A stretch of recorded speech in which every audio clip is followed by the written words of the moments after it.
Assalamualaikum warahmatullahi wabarakatuh. Saya Valinusika Prabowo dengan nomor NIM 2005011110143 dari Universitas Islam Negeri Maulana Malik Ibrahim Malang, jurusan manajemen dari kelas studi Quran dan Hadis D.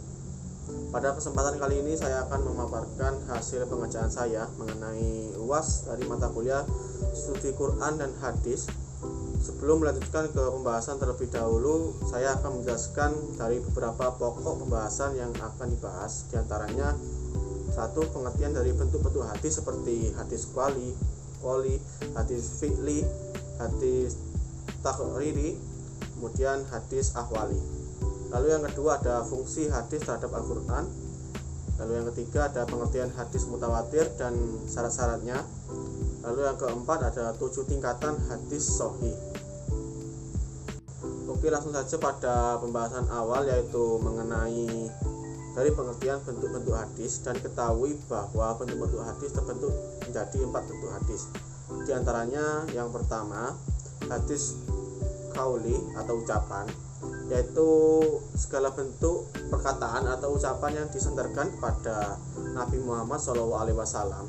Dan perkataan ini bisa berupa tuntunan, petunjuk, peristiwa, ataupun kisah yang berkenaan dengan aspek akidah, syariah maupun akhlak.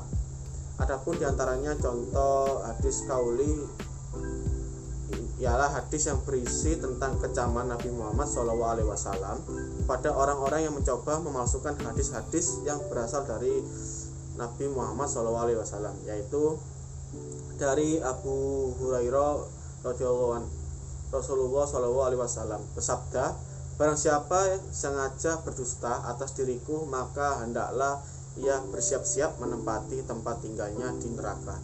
Hadis riwayat Muslim.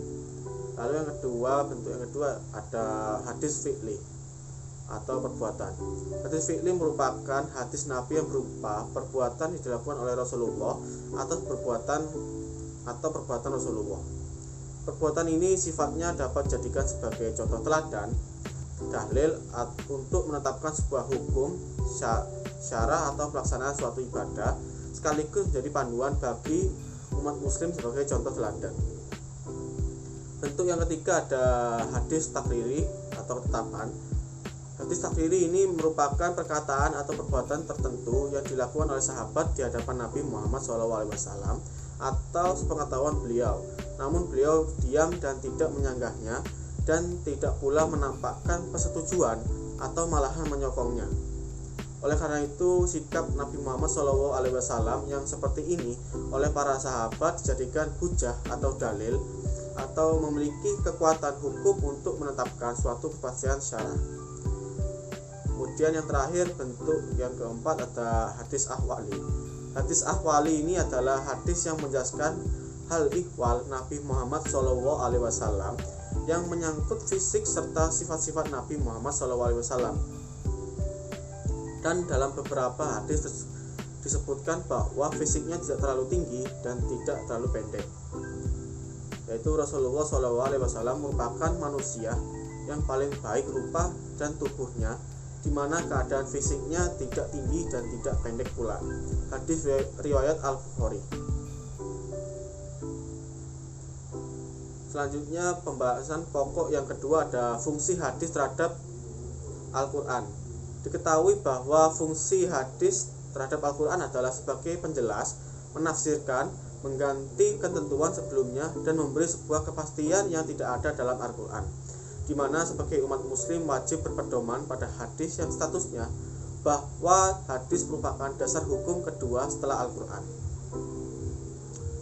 Kemudian adapun fungsi hadis terhadap Al-Quran yang dipahami oleh ulama dengan berbagai pemahaman, yaitu diantaranya yang pertama bayan al-takhri atau memperjelas isi Al-Quran.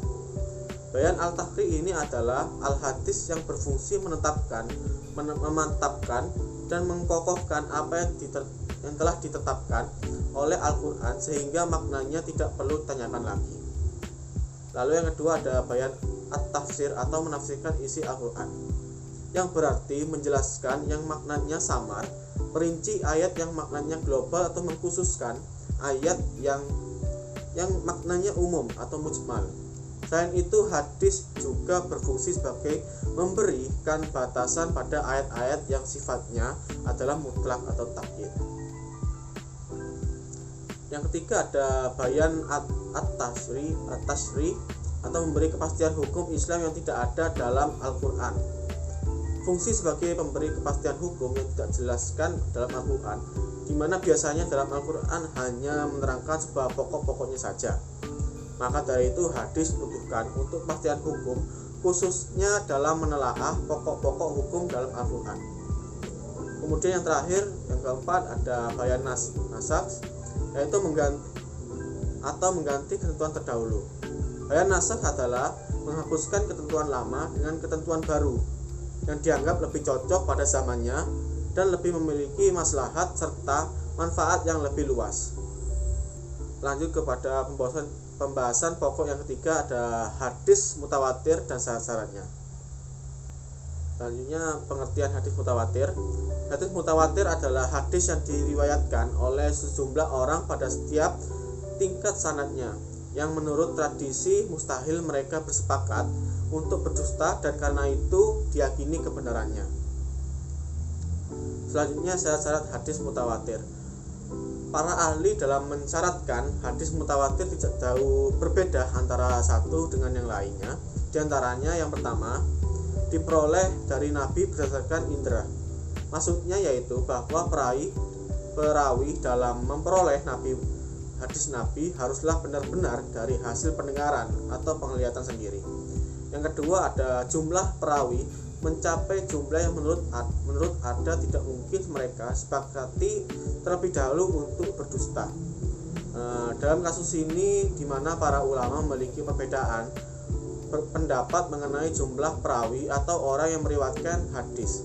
Sebagai golongan Syafi'i menetapkan minimal 5 orang karena mengkiaskan jumlah nabi yang bergelar ulul azmi.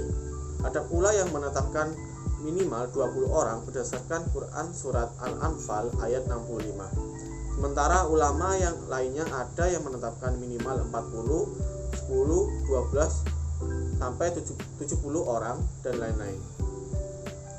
Lalu yang ketiga ada kesinambungan jumlah perawi antara masing-masing tobaqoh.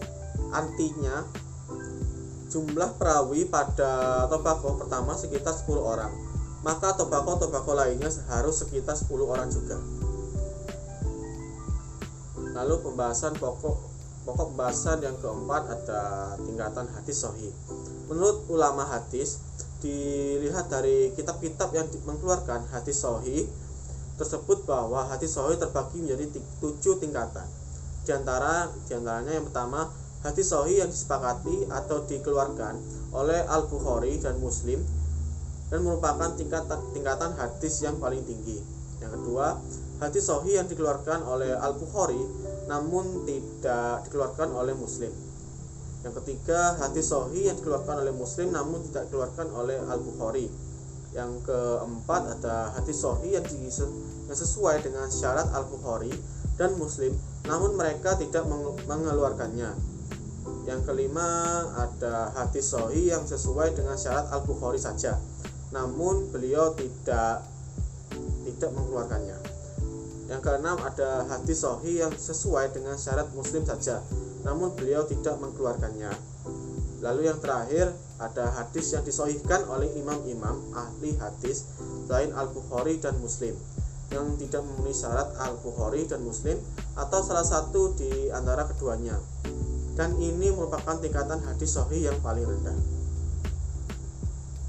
Sekian dari saya yang bisa saya sampaikan mengenai poin tugas UAS dari studi Quran hadis, dan apabila ada kata-kata yang mungkin kurang berkenan saya mohon maaf. Akhir dari saya, wassalamualaikum warahmatullahi wabarakatuh.